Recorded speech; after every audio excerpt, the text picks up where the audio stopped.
Will Mighty Mouse get dominated? This is my job. I'm coming after you, I want to win. It's opening round of Bellator's heavyweight tournament. Say hello to good night. Let's sleep tight. And the Marvelous One looks to diminish dazzling Darren. Good left hand, and down goes Williams. This is Fight Network's preview show. Let's get to work.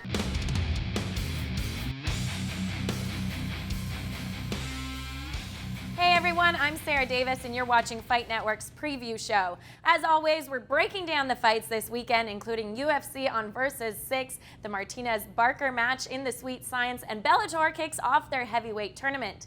John Ramdeen, Robin Black, and Corey Erdman will be on shortly to bring us the latest, and we're starting off with the UFC as the promotion's first and current bantamweight champion, Dominick Cruz, defends his belt against Demetrious Johnson. The bantamweight division in mixed martial arts could be considered the deepest and most entertaining, but yet it is still foreign to casual followers and newcomers to the sport. Over the last number of years, the now defunct World Extreme Cage Fighting promotion showcased the lighter weight divisions, and it was in the California-based promotion that stars such as Uriah Faber, Jose Aldo, and Cowboy Donald Cerrone were born. One fighter that has flown under the radar in terms of popularity and notoriety is current UFC 135-pound titleist Dominick Cruz. The 26-year-old has slowly climbed to the top of the class and boasts an impressive 18-1 record, which includes wins over Joseph Benavidez, Brian Bowles, Ian McCall, and Scott Jorgensen, where he unified the UFC and WBC titles. The lone blemish on his fighting resume came in the form of one of the sport's most charismatic figures, the California kid Uriah Faber. In July of this year, Cruz had a chance to extend his winning streak to 9, and in the process avenge his loss to Faber and retain his 135-pound strap. The Dominator showcased the perfect game plan and was awarded the decision victory over the fan-friendly former featherweight king. Standing in his way of his second UFC title defense is 10-1 Demetrious Johnson. Mighty Mouse, as he's known, enjoys putting pressure on his opponents, which might be difficult to do against the champion, considering Cruz's size and speed. If Johnson can close the distance, he might be able to land a debilitating blow. However, size might be an issue. Some have suggested that Johnson would be better suited for the 125-pound flyweight division when the UFC decides to eventually bring it in. It is a chance for Cruz to continue to build his fan base while establishing a much-desired legacy in a sport in constant change. The one blemish on bantamweight title holder Dominick Cruz's 18-1 record comes from Uriah Faber, who submitted him in 2007. However, since the loss, Cruz has put together a 9-fight win streak. Demetrious Johnson most recently went the distance with Miguel Torres and has won 4 straight. Let's take it over to John Ramdeen and Robin Black at the Fight Network studios to break down the card. Thanks, Sarah. Robin, the UFC bantamweight title on the line as champion Dominick Cruz set to defend against maybe the smallest man he's ever faced in Demetrious Johnson. We know Johnson loves to move forward. What do you think the perfect game plan is for the Dominator? Man, for Dominick Cruz, this is a guy built for him. Cruz has way more reach. He's got great mobility in his footwork. He's got the long jab. He's got fancy techniques. This little man, this 5'3" little beast is going to be coming straight at him. It's a great fight for Dominick Cruz if he keeps his feet moving and he works that long reach. And we've seen it. You said it about Johnson. He's a pressure fighter, looks to land those big punches on his opponent's chin. But we've seen from Dominick Cruz, he likes to use angles. He likes to use his bursts of movement in and out. And he likes to keep his opponent guessing. Do you think Johnson would be able to test him in this fight? You always want to cheer for the little guy. I mean, this guy's 5'3", fighting for the bantamweight title of the world. I mean, he's a talented little guy, super aggressive, exciting. You love cheering for this guy, but he's going to have a very, very hard time because it's not only the reach he has to deal with, but it's the mobility. It would be great to see the little dude take him down and knock him out, but it's going to be a tough challenge. Robin, for Dominick Cruz, he wants to establish a legacy similar to George St. Pierre and Anderson Silva. I think the best way to do that is to do it exactly he's been doing over the last number of fights. Use that speed, use that movement, use the angles to get the unanimous decision victory. I don't even know if he's concerned with putting away his opponents. No, I think you're right. And when you can put on that great of a show and do it in such an incredible fashion the way he has been doing, that can build a legacy. But nothing builds a legacy like a couple of big knockouts, and that's what he's got to be looking to do here against Johnson. Does Mighty Mouse have a chance? Every guy's got a chance. It's MMA. You know, if he can get inside, he can hurt him, but it's a big uphill battle. You heard it from the master himself. I go Dominick Cruz by 5-round unanimous decision. In a heavyweight clash designed to thrill fans, Rufus Sport representative Pat Barry will face off against gigantic Dutch youngster Stefan Struve. Sporting a solid 21-4 record, the 6'11" behemoth is coming off of a knockout loss to powerful slugger Travis Brown at UFC 130 in May. It's a mistake the 23-year-old feels he will not make again. I thought I had him figured out. He was coming with those wide hooks the entire time, and I had him miss with every single shot. It was the first time he hit me in the face. So I was really disappointed for about a week, and after that I said to myself, get over it, start training again, get back in there as soon as possible, and do your thing, and let them show the fans who you are and what you do, and the fans still love me, so that's good. Training alongside some of the most technically gifted fighters in the stand-up realm at the Golden Glory Academy in Holland, Struve does not neglect the ground game of mixed martial arts. In fact, 14 victories have come by way of tap-out. It just might be the submission aspect of Barry's game that might be the easiest to exploit. Known for his powerful standing attacks and impressive athleticism, the Louisiana native has been criticized for letting victories slip right through his fingers for one reason or another. The 32-year-old training partner of Brock Lesnar is trying to rebound from his exciting loss to Czech Congo in June, and his coach Duke Rufus is positive the K1 veteran is in the right place physically and mentally to do so. It's a very interesting fight. Boxing might not be the only way to win that fight for him. He hits hard from hooking from the outside, but it also leaves you susceptible to get hit down the middle. And he's just got to watch out for his Struve's knees, and if he pulls guard on him, Struve's got a good armbar off his back and break Struve down. Pick him apart. Don't try and go one a big headhunter. It's a fight fans matchup with both men looking to end the contest before the scheduled 15 minutes. However, there will surely be a price to pay for the man who comes up short in this bout. The end result could be expulsion from the Ultimate Fighting Championship. Kickboxer Pat Barry has knocked out 5 of his opponents and will battle Stefan the Skyscraper Struve, who has won more than half of his bouts by submission. Both fighters were knocked out in their most recent bouts as Barry faced Czech Congo in June and Travis Brown Superman punched Struve at UFC 130. Robin, Stefan Struve could be considered the future of the heavyweight division, a youngster who's developing all aspects of his mixed martial arts game, going up against a guy who has K1 level striking, but seems to neglect every other aspect of mixed martial arts. Is this Stefan Struve's fight to lose? Absolutely. Stefan Struve can make a big statement here. Pat Barry's exciting, he's fun, he hits hard, but I don't know if he can get inside the reach of the super tall 6'11" Struve. A lot of ego involved in mixed martial arts, and this could be that case. Stefan Struve training in Holland with some of the best strikers in mixed martial arts, but is it the best game plan going up against a guy where his strength is the stand-up game? Yeah, I don't think so. I mean, the way Pat Barry wins this fight is get you into a firefight and knock you out. Stefan Struve, he can win it on the feet, but he's also shown some nice submissions. He's got a fully developing game, and you alluded to Pat Barry isn't as developed. I think for Stefan Struve, put this fight on the ground and submit Pat Barry. I'm going to go with you 100%. I think Stefan Struve is the future. I've said it many times before. He's got to get tested, and we saw him tested in this fight with Travis Brown. I think he takes this fight down to the ground and submits the less than spectacular Pat Barry. In an interesting welterweight attraction, super athlete Anthony "Rumble" Johnson returns to the octagon for the second time in 2011 to meet unheralded grappler Charlie Brenneman. After a lackluster outing against Dan Hardy in March, the 6'2" Johnson will try and put forth an exciting and dominant performance over a fighter in a higher spot in the rankings. Brenneman was the Season 1 winner of the Spike TV reality series Pros vs. Joes. Brenneman shocked many pundits in his last UFC appearance by controlling top-ranked Rick Story to earn a 3-round decision victory. Training at AMA in Pennsylvania alongside some of the sport's toughest competitors, the Spaniard will do his best to garner another big win over a top competitor. In this contest, however, skill and determination might not be enough. Physically, Johnson is in a class above most in the 170 category. In addition to a speed and athletic advantage, the AKA pupil will enjoy an 8-inch reach over the durable 30-year-old freestyle wrestler. If Johnson can use his powerful frame and wrestling pedigree to keep the fight upright, he'll most likely insert himself into the title picture. UFC veteran Anthony "Rumble" Johnson is up against Charlie the Spaniard Brenneman. Johnson has knocked out 3 of his UFC opponents in the first minute of the first round, while Brenneman has won 9 of his last 10 fights and holds a 3-1 record with the promotion. In a rematch, Matt Wineman will throw down with the Ultimate Fighter Season 6 winner Mac Danzig. Wineman has won 3 of his last 4 bouts and earned Fight of the Night honors 3 times, while Danzig, who is 4-4 in the promotion, recently knocked out Joe Stevenson at UFC 124. After the break, we'll take a look at the UFC prelims and Bellator 52 as the promotion marks the start of their heavyweight tournament.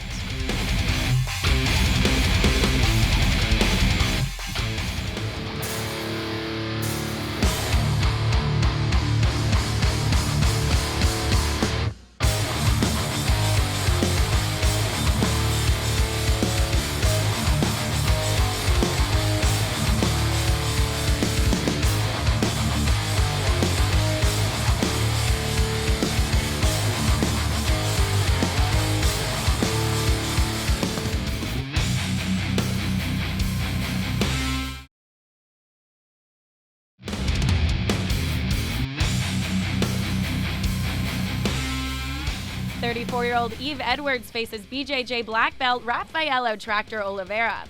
Edwards was on a 3-fight winning streak until Sam Stout knocked him out in his most recent match at UFC 131.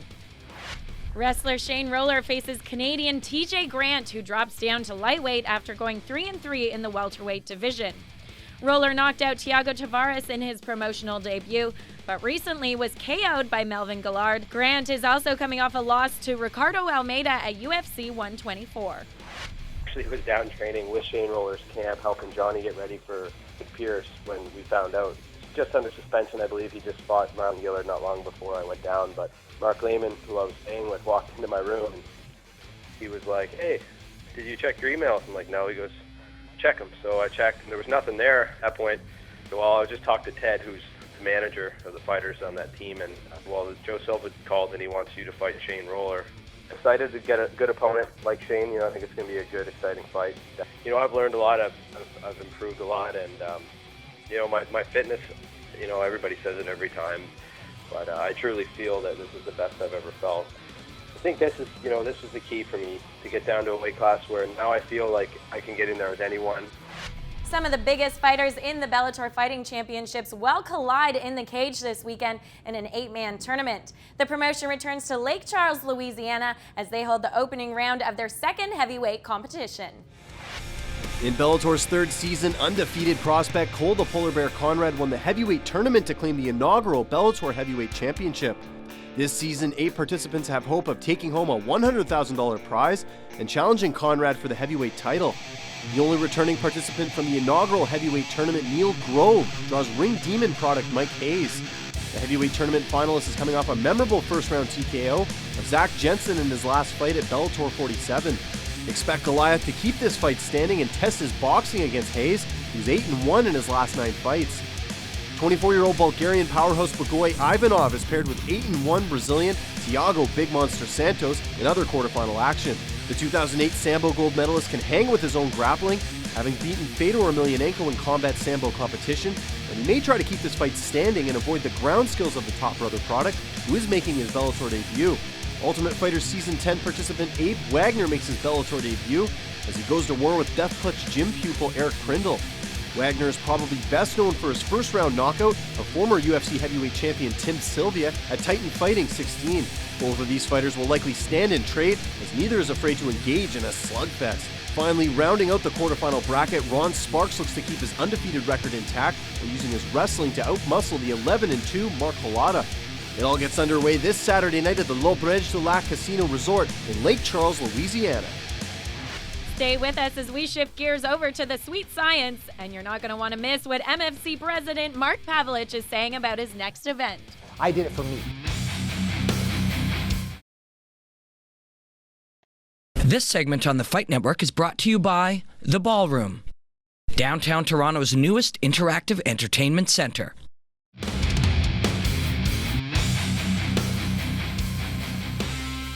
A title's up for grabs this weekend when current ring middleweight champion Sergio Martinez defends his belt against Darren Barker. The battle's set for this Saturday in Atlantic City, New Jersey.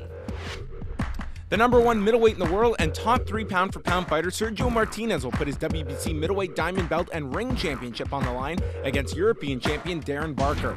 Sergio Martinez is a fierce and dominant fighter who possesses great all-around skills inside of the squared circle. Another stunning combination of punches. He has shown in his fights with Paul Williams and Kelly Pavlik that he can trade big shots anywhere inside the ring. Good left hand, and down goes Williams. In his last fight against Sergey Zinzurek, a fight that most believe would be the toughest of his career, he outshined the Ukrainian and made the fight look easy. Doesn't feel as There he is. Here's the third knockdown of the fight. The 36-year-old Martinez has faced all of the division's top competition and has looked impressive in doing so. A lot of blood coming out of that right eye. Martinez's speed is becoming a factor again. Having been stripped of his WBO title at 160 pounds, the Argentinian looks to move forward and possibly secure a fight with the current champion, Julio Cesar Chavez Jr. However, it might be in his best interest to move around in weight in order to secure marquee fights against top competition. Martinez does face one problem. He is one of the most ducked fighters in the game, which makes securing these fights particularly difficult. Darren Barker will take his shot at the champion on Saturday night as he steps way up in competition. He does possess a fairly aggressive European style of boxing, standing upright and firing jabs and straight punches and combinations. Did he out-jab him and out-box him and gradually wear McDermott down? He is undefeated and does have 14 knockouts on his record. Oh, good right hand! Terrific right hand, that's been a coming! However, Barker will feel pressure as this will be his first time fighting in the United States. Barker's lack of experience doesn't bode well for him, since the level of competition he has previously faced is mediocre at best. On Saturday night, the Brit will have the fight of his life if he wants to upset a man who currently looks invincible. Currently riding a 3-fight win streak, Southpaw Sergio Martinez has only tasted defeat twice when he lost to Antonio Margarito and Paul Williams. However, he avenged the loss to Williams in 2010. The undefeated Darren Barker makes his American debut and holds the British and European middleweight titles. Boxing analyst Corey Erdman with me now. Corey, let's talk about what the obvious dangers are for Barker in this fight. Well, Sergio Martinez is a nightmare for any middleweight out there in the world, but what Darren Barker could do is minimize some of those dangers for himself. Last time out against Domenico Spada, we saw him drop his hands as he got a little bit tired. As the fight went on, he cannot do that against Sergio Martinez because he will make him pay in a way that Spada couldn't. Okay, so he better be careful there. Now, is Barker a tough enough opponent for Martinez? Does he possess the skills to take him out? Well, he's a worthy challenger. He is the European middleweight champion, and to be fair, even if he weren't a worthy challenger, 3 other guys were offered this fight. They all said no. Daniel Gil said no, Miguel Cotto said no, Julio Cesar Chavez, they all said no. So it's not Darren Barker's fault either way. And the reality is that he would be very competitive with all 3 of those guys. Sergio Martinez is much better than all 3 of those guys. So if Martinez does walk through Barker, what's next for him? Because there's been rumors about a possible Manny Pacquiao fight, but really what makes the most sense for him? Well, Sarah, you can say that you want to take whoever you want to the prom, but ultimately you have to settle for someone. And the bells of the ball, Manny Pacquiao and Floyd Mayweather, they're just not going to take that physical and financial risk to fight a guy as big as Sergio Martinez and a guy that just doesn't have promotional pull. Let's talk about the end. How do you think it's going to finish? Unfortunately for Darren Barker, and he's a tough guy, and he seems like a very nice guy. He's handled himself well in the pre-fight hype. I think that he's going to get himself knocked out in under 8 rounds. I just think that he's hittable, and Sergio is going to set a pace that he probably can't keep up with. He's fought on even terms with guys like Spada in the past, and Sergio Martinez is about 5 levels above them. I say under 8 rounds, Darren Barker gets stopped. Former WBO featherweight champion Juan Manuel Lopez will trade fists with Mike Oliver for the vacant WBO Latino featherweight belt. Lopez had a perfect record until he was knocked out by Orlando Salido in May, and Oliver has won his last 4 fights. Coming up next, we'll hear what Maximum Fighting Championships owner and president Mark Pavlich is saying about his promotion's upcoming card for MFC 31 and how he feels he's the only one putting on the best fights. The Maximum Fighting Championship presents their 31st event entitled The Rundown, headlined by MFC Light Heavyweight Champion Ryan Jimmo, who will welcome well-traveled Ramu Theory Sokoju to the organization. MFC President Mark Pavlich recently chatted with Fight Network about the decision to sign Sokoju and bringing out the best in his champion. I think that once again there's a gigantic naiveness out there when people don't talk enough about Ryan Jimmo. He's only won 15 fights in a row. He's ranked in the top 23 in the world right now. There's nobody in our country outside of GSP that probably is ranked that high like Jimmo is, and he's maintained to stay in the Maximum Fighting Championship, and I've worked very hard to keep him there, and I had to bring in someone like Sokoju, and I signed him to a multi-fight deal to push Jimmo.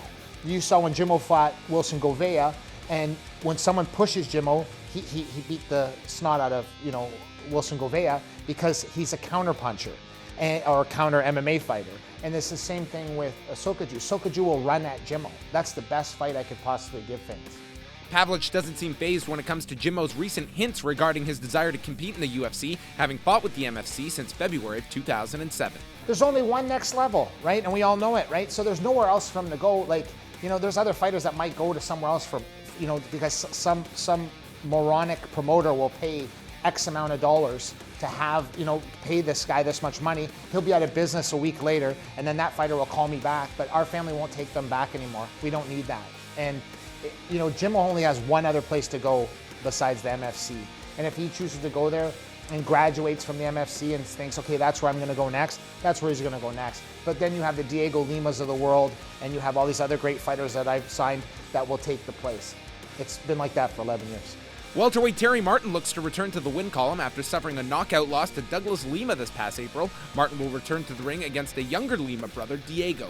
I think Diego Lima is a very special individual, not just in the fighting aspect. He's a real company guy with the Maximum Fighting Championship, and that's something that is very important with what we're doing now. Like, I need guys to really get behind our bandwagon. It's not, don't come here and start talking about going here or going there. If that's what you want to do, then go there, wait for your phone to ring. We're going to be here. We're going to be the #2 brand of MMA in the world by the end of 2012. Bet on it. Rounding out the main card, you'll see lightweights Richie Whitson and Cajun Johnson collide, while another 155er, Curtis DeMars, will take on Adam Lynn, who has competed for the IFL, WC, and Strikeforce organizations. In 11 years, I've matched every fight card up for the fans. This fight card's for me. It's the first time ever I'm going to say that. I did it for me, right? So if people want to watch it or don't watch it, it doesn't matter. It's almost sold out anyway.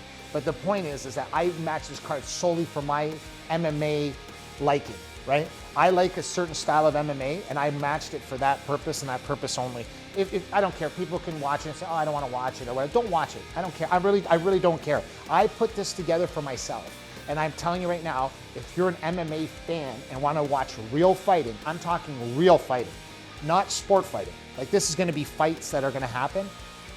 October 7th is what's going to happen. Thank you to our analysts for breaking down the fight set for this weekend. And on behalf of Fight Network, thank you to the Ballroom for having us in their space. And thank you for watching. I hope you enjoy the fights this weekend.